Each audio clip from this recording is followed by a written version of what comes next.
En el debate de los presidenciales también presentaron un nuevo formato y metodología. Sin embargo, la modalidad tuvo sus cuestionamientos, aunque los expertos consideran que faltó preparación por parte de los candidatos. Un francotirador y un vicepresidente. Candidata, le tengo que interrumpir. Candidata, tiene que referirse a la respuesta del candidato.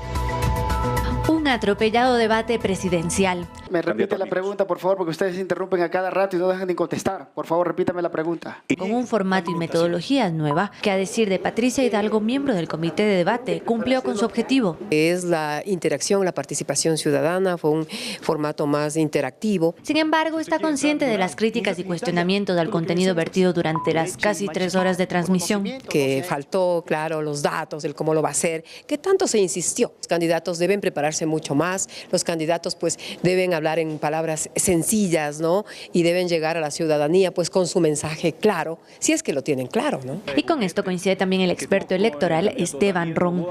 En cuanto a la profundidad, nuevamente nos dejan mucho que desear debido a que las propuestas no tenían coherencia. Ron destaca la participación de los moderadores, que en esta ocasión tuvieron más participación. Que se ciñan a las preguntas y cuando tengan que hacer una réplica, se la hagan en base a la respuesta que ha dado el candidato. Porque eso fue muy criticado en el anterior debate, cuando los participantes se salían al menos de los ejes que se establecieron como las reglas del debate. Entonces, me pareció bastante bueno a efectos de dar una dinámica superior en contenido.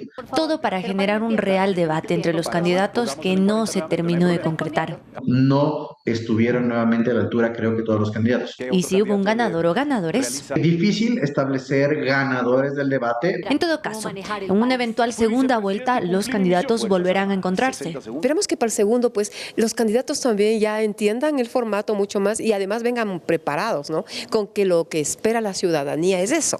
Carolina Basante, Noticias 7.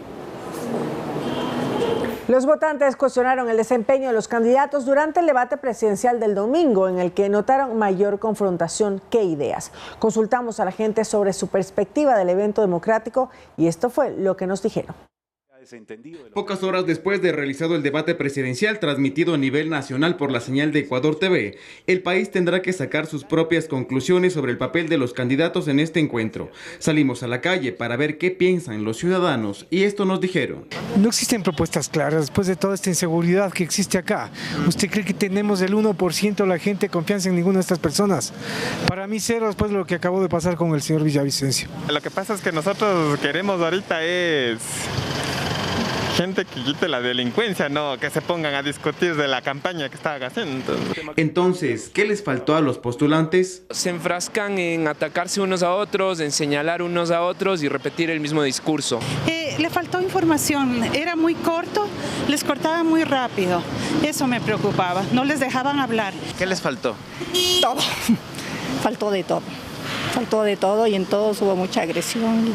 Un debate presidencial constituye un marco democrático para proveer información a los electores y mostrar las diferencias políticas entre los que buscan llegar a gobernar el país. Sin embargo, ¿esto ayudó a decidirse por un candidato? No, definitivamente no. Cada ciudadano tiene que tener su criterio propio. No, ya estaba mi voto decidido, pero la verdad dejó mucho que desear. La gente estaba en otra cosa. Con esto coincide Ariana Tanca, analista política.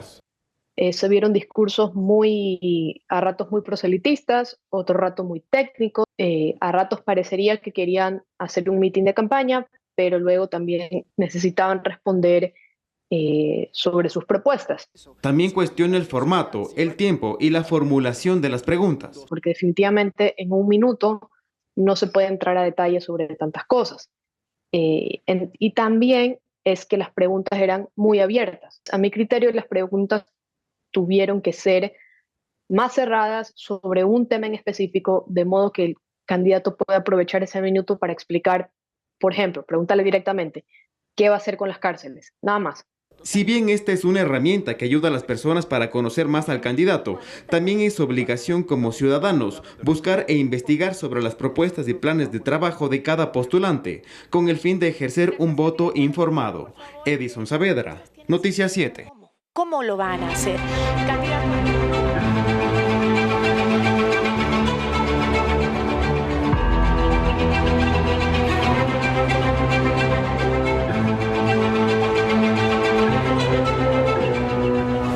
El proceso de calificación a la candidatura presidencial de Cristian Zurita, reemplazante del asesinado Fernando Villavicencio por el movimiento Construye, sigue con normalidad. El CNE ya notificó a las organizaciones políticas para que realicen las impugnaciones de ser el caso.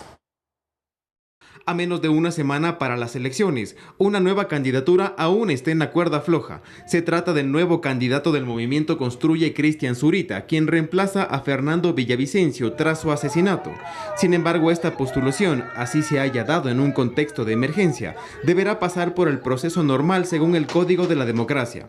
Después de su inscripción, el Consejo Nacional Electoral ya notificó a las organizaciones políticas para que presenten las posibles impugnaciones. Nosotros tenemos la obligación de entregar y poner en conocimiento de las organizaciones políticas y ellas tienen 48 horas para objetar esa candidatura. Si no lo hacen, quedará en firme. Sin embargo, en redes sociales, Zurita y su partido denuncian que el organismo electoral no les ha permitido usar el fondo de promoción electoral para pautar sus spots en medios de comunicación, lo que calificó como un enfrentamiento en total desigualdad de condiciones contra su candidatura. Esto fue desmentido por el CNE. CNE informa que Construye ha hecho uso de $251.000 de 309.000, es decir, el 81% del Fondo de Promoción para la Dignidad de Binomio Presidencial, como resultado de la capacitación y acompañamiento a los 32 responsables del manejo económico encargados del pautaje. El pasado domingo, Zurita y su binomio Andrea González intentaron colocar un arreglo floral con una foto de Villavicencio en su lugar del debate presidencial. Sin embargo, no lo lograron. Esperábamos estar presentes como oyentes en el debate, no ha sido posible. Estamos aquí señalando las imposibilidades de estar como oyentes dentro de este debate. La titular del CNE dejó claro que el debate es únicamente para candidaturas en firme. Sin embargo, dijo que el Tribunal Contencioso Electoral sabrá interpretar si existe o no una sanción, pues el debate es obligatorio. El Tribunal Contencioso Electoral es el ente que determina si procede o no la sanción. Nosotros, como acto administrativo, daremos a conocer un informe en las condiciones en las que se han dado estas circunstancias. Edison Saavedra, Noticias 7. Y entramos a la víspera de las votaciones del 20 de agosto. De acuerdo a la ley electoral, todos los ecuatorianos estamos en la obligación de sufragar. De no hacerlo, existen sanciones. ¿Cuáles? Se las contamos a continuación. Si tienes entre 18 y 64 años, estás en el padrón electoral, lo que quiere decir que el sufragio es obligatorio para ti. En caso de que no te presentes de ejercer este derecho, el Código de la Democracia establece una multa del 10% del salario básico unificado, es decir, $45. Pero si eres miembro de la Junta Receptora del Voto y no asistes, la sanción es mayor, $67.50. Pero si ese día, como miembro de la Junta, abandonas la mesa antes, te podrías enfrentar a las multas que van desde los $4.950 a $9.000. En estas situaciones se considerará también la posibilidad de suspender los derechos políticos del infractor para participar en política en los siguientes 6 meses y hasta 2 años. Ahora bien, también hay posibilidad de justificar algunas de estas ausencias. Quienes no pudieron votar por el mandato legal, como las personas privadas de la libertad, también por algún motivo de salud o algún impedimento físico comprobado con un certificado médico, por una calamidad doméstica que haya ocurrido el día de las elecciones o hasta 8 días antes, o quienes estén fuera del país. El trámite de exoneración de las multas lo puede realizar después de los comicios en cualquier delegación electoral del país. Desde este lunes hasta el viernes 18 de agosto, el registro civil atenderá en horarios extendidos para el servicio de cedulación, documento imprescindible para votar el domingo. La atención será en las 17 agencias a escala nacional, desde las 7 de la mañana hasta las 19 horas, mientras que en el resto de dependencias el horario será el habitual, de 8 a 5. El registro civil recordó que según el artículo 12 del Código de la Democracia se puede sufragar con la cédula o el pasaporte sin importar su fecha de caducidad.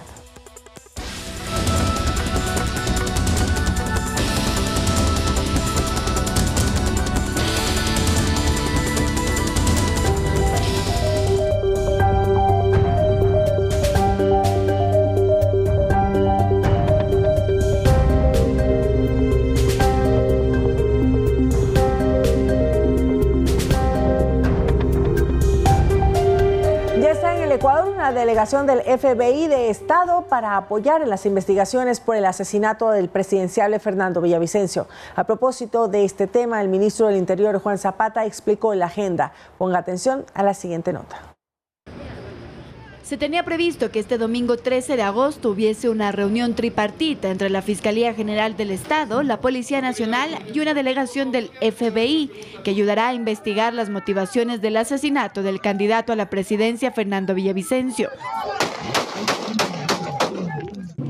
Sin embargo, yo ratifico que el primer paso y muy importante ha sido dar con los posibles autores materiales. No fue la única información que se dio. El ministro también señaló la situación de salud que enfrentan los 3 policías que resultaron heridos durante el hecho. Estos 3 compañeros policías que resultaron heridos en este vil atentado criminal están ya estables, se están recuperando, ellos están en observación producto de sus heridas. Zapata también habló de la captura de los sospechosos en el asesinato. Dijo que son 6 más del presunto sicario que murió en la unidad de flagrancia. La Administración de Justicia ha dictado prisión preventiva para los 6, lo que significa que las pruebas y sobre todo las pericias técnico-científicas que ha presentado Policía Nacional pues han sido contundentes. Y frente a la pregunta de por qué el sicario herido no fue ingresado a una casa de salud, específicamente a la clínica de la mujer, estando tan cerca de donde se perpetró el crimen,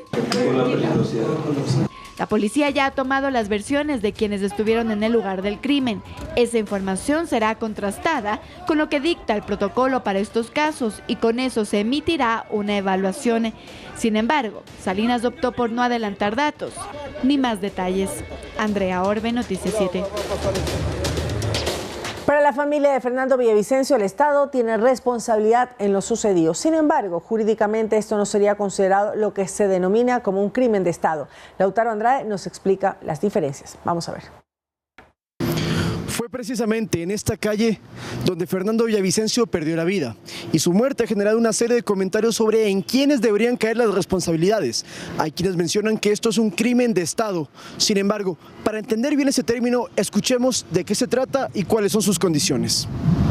Los crímenes de Estado tienen que ser ejercidos a través de las autoridades, a través de un gobierno en contra de una persona o de ciertas personas o cierto grupo de personas. Para entenderlo de manera más sencilla, vamos con ejemplos. La persecución que tuvieron los judíos en la Alemania nazi, o la persecución que tienen algunas personas referentes en el ámbito nacional por sus pensamientos. Y claro, lo que hace el Estado es tratar de acallarlas, tratar de demostrar su superioridad, haciendo acciones culpables, cometiendo delitos en contra de estas personas, desapariciones forzadas, migraciones forzadas, todo lo que vivimos, por ejemplo, en una dictadura son considerados como crímenes de Estado. En el Ecuador hay antecedentes, como el caso de los hermanos Restrepo, porque la policía fue lo que desapareció, la policía decidió esconder qué es lo que pasó con los chicos Restrepo. Mientras que en el caso Villavicencio, desde el gobierno aseguran que no hay motivos para calificarlo como crimen de Estado.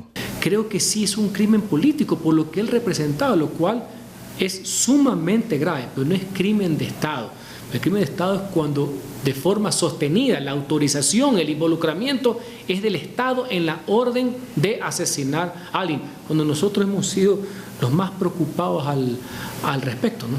Sin embargo, para la familia del presidenciable, según su abogado, las causas para calificarlo así son que no se haya prestado las facilidades de un vehículo que cumpla con las seguridades que determinan la ley, que lo hayan sacado por otro sitio, que lo hayan expuesto. Realmente todo eso se configura para que hay multiplicidad de delitos. En criterio del penalista Carlos Soria, lo que sí hay es una responsabilidad estatal a través de la Policía Nacional. Porque era quien era la adecuada a su seguridad, que tendría que responder por su seguridad. Sí, en mi criterio creo que sí, pero para nada un crimen de Estado.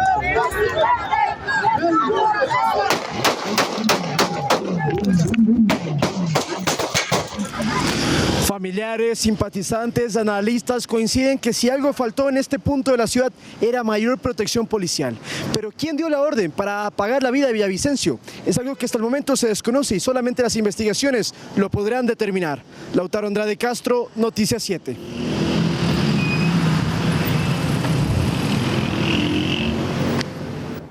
Atención, el dirigente político Pedro Briones fue asesinado este lunes, según informaron integrantes del Movimiento Revolución Ciudadana, del que era miembro activo en la provincia de Esmeraldas. Briones fue asesinado con un impacto de bala en la localidad de San Mateo, según los primeros reportes, a causa de la delincuencia. La dirección provincial de su partido político y figuras de la Revolución Ciudadana, como Paola Cabezas o la candidata Luisa González, expresaron sus condolencias y condenaron el violento incidente.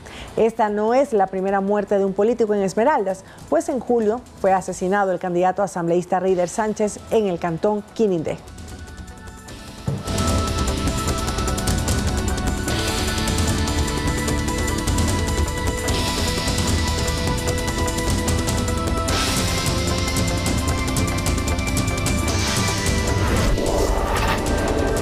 La Policía Nacional capturó a 2 hombres que habrían participado en la caravana de motorizados que se realizó en los exteriores de la penitenciaría del Litoral. El motivo, solicitar la salida de alias Fito de la cárcel de La Roca. Los aprehendidos tenían armas de grueso calibre. ¡Wow! Hoy va a reventar eso, hermano. Este fue el primero de una serie de acciones para amedrentar a las autoridades y que dispongan el traslado de alias Fito a la cárcel regional de Guayaquil. Oh, mira. Primero, un camión fue incinerado en la avenida 25 de Julio, sur de la ciudad.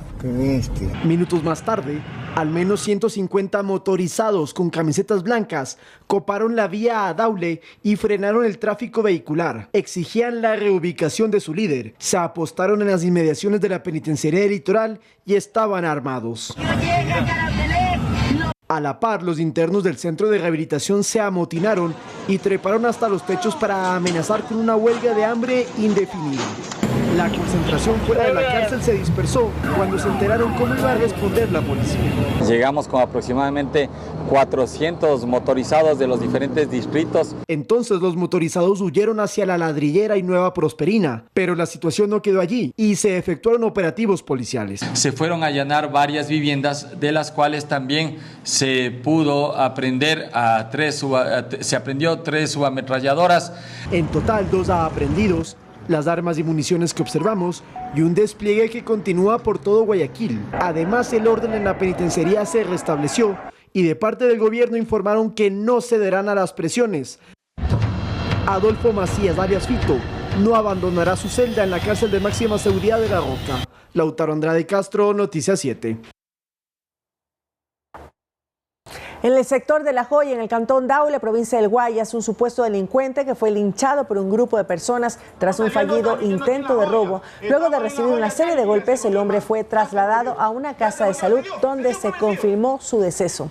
El hecho se hizo viral durante el fin de semana. Allí se observa al presunto antisocial perseguido, atrapado y luego linchado. Las autoridades investigan este hecho. ¡Bota, concha tu madre, el arma! ¡Bota el arma, concha tu madre! ¡Bota! ¡Bota el arma! ¡Bota el arma! ¡Bota el arma! 8 detenidos y 5 personas liberadas dejaron los operativos ejecutados por la Policía Nacional en diferentes provincias. A continuación, un resumen de las acciones para combatir al crimen organizado. Policías ya están rescatados. En el cantón Mocache de la provincia de Los Ríos, agentes de la Policía Judicial liberaron a 3 comerciantes de cacao que fueron secuestrados y por quienes los delincuentes pedían $100,000 como rescate. Otras 2 personas que también fueron secuestradas fueron rescatadas por los agentes de la PJ en la ciudad de Babahoyo. En Pueblo Viejo, también en la provincia de Los Ríos, agentes de la Policía Judicial, con apoyo de las Fuerzas Armadas, capturaron a 2 sujetos que estaban involucrados en el robo de carros. Sin embargo, durante la redada policial, los agentes de la PJ encontraron miles de dosis de marihuana, entre otras evidencias. En el sector de San Martín, sur de Quito, agentes de la Jefatura Antinarcóticos capturaron a un presunto microtraficante. En la casa allanada, los agentes antidrogas encontraron miles de dosis de sustancias prohibidas, entre cocaína y marihuana. También encontraron dinero en efectivo y balanzas grameras. En Pozorja, provincia de Guayas, agentes de la Policía Judicial capturaron a 2 presuntos extorsionadores quienes tenían en su poder panfletos amenazantes. Los sujetos fueron reconocidos plenamente por varias personas que fueron amenazadas por integrantes de una banda de vacunadores. En el cantón Lomas de Sargentillo, la policía capturó a 3 sujetos armados que se movilizaban en una motocicleta, los mismos que estarían involucrados en una serie de asaltos y robos con violencia perpetrados en la zona. En la provincia de Santo Domingo de los Áchilas, más de 3.000 billetes falsos fueron decomisados. 2 personas fueron detenidas por su presunta participación en este hecho delictivo. 2 detenidos por tenencia de armas y falsificación de billetes fue el resultado de un operativo realizado por la Policía Nacional en la cooperativa 15 de septiembre del Cantón Santo Domingo. Mientras realizábamos el registro del inmueble, se encontró un arma de fuego y varios billetes presumiblemente falsos. En la fabricación de los 3.250 billetes falsos, los antisociales habrían utilizado 2 contenedores tipo cilindros de vidrio que constan entre las evidencias decomisadas. Una pistola calibre 9 milímetros con 2 cartuchos sin percutir, 2 contenedores cilíndricos de vidrio, llevando en su interior una sustancia color verde. Con este operativo se evitó que un total de $65,000 sean ingresados en el mercado comercial de Santo Domingo y Ecuador.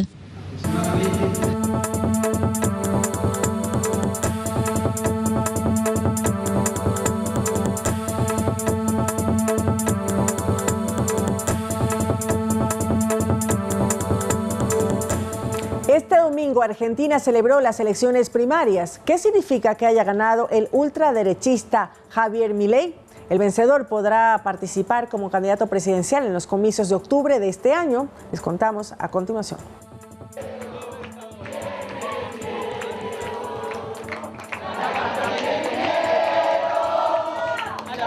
El economista libertario Javier Milei, aspirante presidencial del Frente La Libertad Avanza, se posiciona como el candidato más votado en las elecciones primarias celebradas este 13 de agosto en Argentina, alcanzando el 30,1% de los votos. Este resultado deja al candidato, actualmente diputado nacional, como el favorito de las elecciones generales del 22 de octubre. Pero, ¿qué son las elecciones primarias abiertas, simultáneas y obligatorias, mejor conocidas como PASO? El politólogo Andrés Malamud nos lo explica. Las PASO no solo cumplen la función de seleccionar candidatos, también la de filtrar partidos.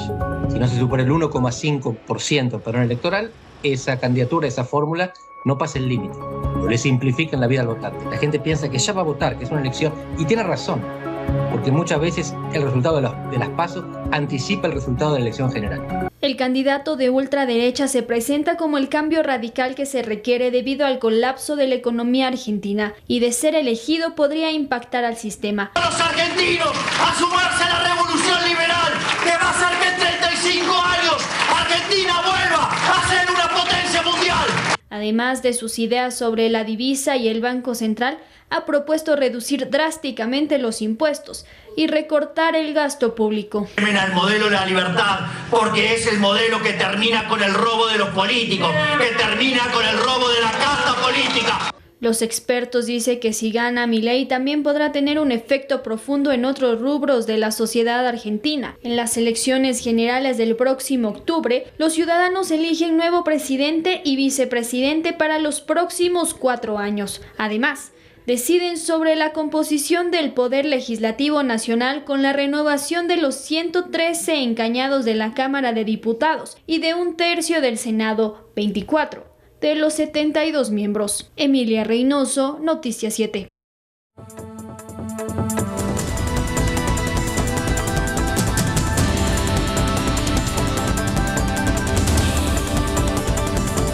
Estamos de regreso con más información, amigos. El Supremo Tribunal Federal de Brasil consideró inválidas a una parte de las pruebas que fueron usadas contra el ex vicepresidente ecuatoriano Jorge Glass dentro del caso Odebrecht, por el que fue sentenciado a 6 años de cárcel bajo el delito de asociación ilícita. ¿De qué se trata esta resolución judicial y qué impacto podría tener en el país? Se lo explicamos a continuación.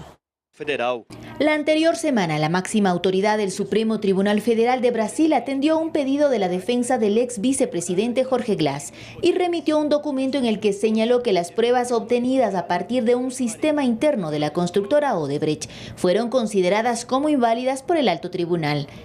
¿A qué se refiere este pronunciamiento? Pues al testimonio de José Conceição Santos, quien confesó que pagó coimas a cambio de contratos cuando fue ejecutivo de Odebrecht en Ecuador y se convirtió en cooperador eficaz en el caso de asociación ilícita. ¿Pero por qué se consideran contaminadas estas pruebas? Nos lo explica el penalista Felipe Rodríguez. Definitivamente ellos le entregaban sobornos, no existe ninguna duda, y compraban funcionarios públicos, pero al parecer le estaban robando a Odebrecht. De eso se desata el problema. ¿A qué me refiero? Tenían que entregar 5 millones en coimas, pero ellos le decían a la central de coimas de Odebrecht que tenían que entregar 6 millones en coimas. ¿Qué hacían posteriormente? Se quedaban con $1 millón para ellos que no lo reportaban Odebrecht. De su lado, la Fiscalía, a través de un comunicado, defendió la condena de 6 años que se dictaminó a Jorge Glass. Explicó que la sentencia fue emitida por un tribunal de la Corte Nacional de Justicia y ratificada en apelación y casación, es decir, pasó por el ojo de 9 magistrados en total. En el boletín, el Ministerio Público explica que durante el juicio se presentaron decenas de pruebas periciales que incluyen los audios y transcripciones de las conversaciones entre los involucrados, en las que describen los montos y métodos para la comisión del delito.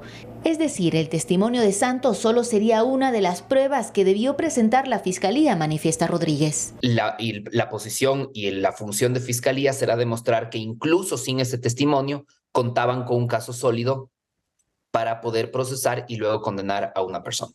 Por el caso Odebrecht, el ex vicepresidente Jorge Glass y su tío Ricardo Rivera fueron condenados como autores del delito de asociación ilícita. Pues según Fiscalía, Rivera se presentó como intermediario ante José Conceição Santos para solicitar entre el 1 y el 1,3% del monto total de cada contrato que tenía en el país, comisión a la que denominaban peajes. Según la tesis fiscal, los sentenciados se asociaron con voluntad y agilizaron los trámites para que a la constructora brasileña se le adjudiquen 5 proyectos estratégicos en Ecuador entre 2011 y 2016, por lo cual pagó más de $33 millones en sobornos a funcionarios públicos, intermediarios y empresarios particulares, mientras Odebrecht se benefició con más de $116 millones en contratos con el Estado.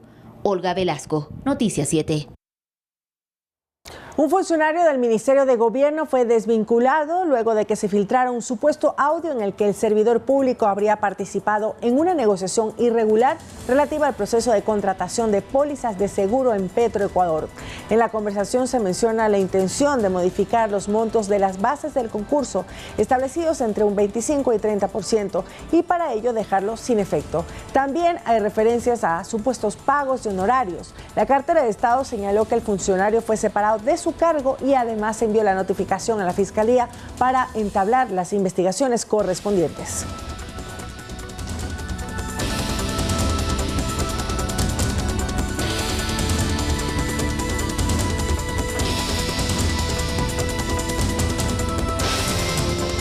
Imágenes de las cámaras de seguridad permiten analizar responsabilidades tras un accidente de tránsito que dejó un muerto y varios heridos en el norte de Guayaquil. Sucedió hace pocos días, pero es un caso que preocupa a los capitalinos. 2 vehículos cierran el paso a una familia que iba a ingresar a su casa en Tumbaco, al nororiente de Quito. El conductor, padre de familia, intenta escapar, pero rápidamente hombres armados bajan de estos vehículos y logran abrir las puertas del auto de las víctimas. Aquí una familia entera fue secuestrada, padre, madre y 2 hijos. Después de varias horas se conoce que la familia entera ya está a buen recaudo. Un caso más reciente, el vehículo de la hija del exalcalde de Quito, Jorge Yunda, también fue interceptado en Tumbaco. El hecho quedó grabado en cámaras de seguridad. Sujetos encapuchados con amenazas y fuertemente armados forcejean y logran abrir el carro de la mujer. La pasan al asiento de atrás y se la llevan con todo y carro. Después de varias horas, la hija del burgomaestre fue abandonada en la vía interoceánica. Nuestro objetivo es dar con el paradero de esta banda que está operando aquí en la ciudad de Quito, pero ya tenemos varios indicios que nos llevarán a la captura de estos delincuentes. Al parecer, en el caso de la hija del alcalde, es un secuestro de oportunidad. No estaba dirigido para él, ni para su hija. La inseguridad es un tema que preocupa al alcalde de Quito, Pavel Muñoz, que este lunes entregó 104 cámaras de seguridad para el trolebús con una inversión de $260,000. Las 104 han sido incorporadas al sistema trolebús, la troncal central. Son cámaras de última tecnología que están siendo trabajadas en las distintas paradas. Además, se busca que se instalen cámaras en las entradas y salidas de cada parada, además de cada unidad. Estamos en un proyecto con la Secretaría de Seguridad para una política integral de poner a todos nuestros buses, aproximadamente 255 buses van a quedar operativos, que tengan al menos 3 o 4 cámaras de acuerdo al asesoramiento que nos está brindando un experto en el tema. Se espera que en los próximos días se compren otras 53 unidades de transporte con sus respectivas cámaras al interior, con el fin de precautelar el bienestar de los quiteños. Edison Saavedra, Noticias 7. Las imágenes que acabamos de observar son de actos de delincuencia, de secuestro express perpetrados el fin de semana y las acciones por parte del municipio y las autoridades para frenar estos acontecimientos. Ahora vamos a hablarles sobre el accidente de tránsito, porque las imágenes de las cámaras de seguridad permiten analizar responsabilidades tras un accidente de tránsito que dejó un muerto y varios heridos, así en el norte de Guayaquil. Vamos a ver. Al parecer, los ocupantes del bien eran perseguidos por la policía. Vamos a revisar lo que es la cámara, ¿no? Porque se dice que miembros de la Policía Nacional iban persiguiendo al vehículo. Las circunstancias que rodearon el hecho prevén ser investigadas. La víctima del accidente fue identificada como Miguel Villón, de 34 años, y el herido, una persona llamada Paul Salazar Morán. Moradores del sector indican que venían 2 personas al lado en el estribo y aparentemente en estado de embriaguez. Por eso pierde el piste y se choca con el árbol. Un evento reportado a eso de las 8 de la mañana de este domingo. Los familiares de los afectados evitaron dar declaraciones a los medios. El vehículo permanecía con serios destrozos en un tramo de la calle Francisco Martínez de la ciudadela Los Ceibos, a pocos metros del colegio Alemán Humboldt, en el norte de Guayaquil. 5 personas estaban en su interior y 2 agarradas del estribo del vehículo tipo 4x4, de acuerdo a la descripción de la autoridad de tránsito. El conductor ya se lo fue trasladado a la fiscalía. Hay una persona herida que fue llevada al hospital Guayaquil. Una persona que iba en el estribo es la que ha fallecido. Aumenta el comercio de productos escolares en Quito en la víspera del retorno a clases. Los padres buscan los mejores precios y aprovechan las ofertas del mercado. El ingreso a clases para el régimen Sierra Amazonía se acerca y padres de familia buscan las mejores opciones para sus hijos. Tratar de ahorrar, porque no hay economía. 150 en cada uno. ¿Y qué más compraría con eso? Solo lo básico, lo que se necesita. De ahí para comprar completamente se necesita más. En lo que es la parte de faldas y pantalón hay una subida de precios por la escasez de tela en el país. Sobre uniformes yo más o menos calculo que se subió un 30, un 40% más. Tenemos el deportivo. Ante esta demanda en el centro comercial de Mayorista en el sector de Guajaló Sur de Quito, los comerciantes hacen de todo para atraer a los clientes y exponen sus mejores descuentos. Aquí tenemos de todo, empezando por medias, camisetas, pantalones de casimir, jeans, tenemos las mochilas, tenemos calzado de diferentes calidades. Camisetas blancas, BBDs, todo lo que es de temporada en colores blancos, azules, que es para los estudiantes. Y es que esta temporada se ve inmersa en descuentos, ofertas y un intenso movimiento comercial, en el que padres de familia buscan principalmente ropa, zapatos, útiles escolares y accesorios para tener todo lo esencial para iniciar un nuevo ciclo escolar. $5, $6, $7, hasta la mochila más cara de $12. Las cartucheritas solo a $3, ¿no? Nomás las loncheritas a $5. Hay de todo económico, sí. ¿Están en promociones por temporada escolar? Temporada escolar en $10. ¿De qué hora a qué hora están atendiendo? Algunos abren desde las 2 de la mañana hasta las 7, 7:30 de la noche. Es claro que a menos de 10 días para el retorno a clases, se observa cómo padres de familia buscan las promociones que beneficien a sus hijos, pero también buscan las opciones más económicas.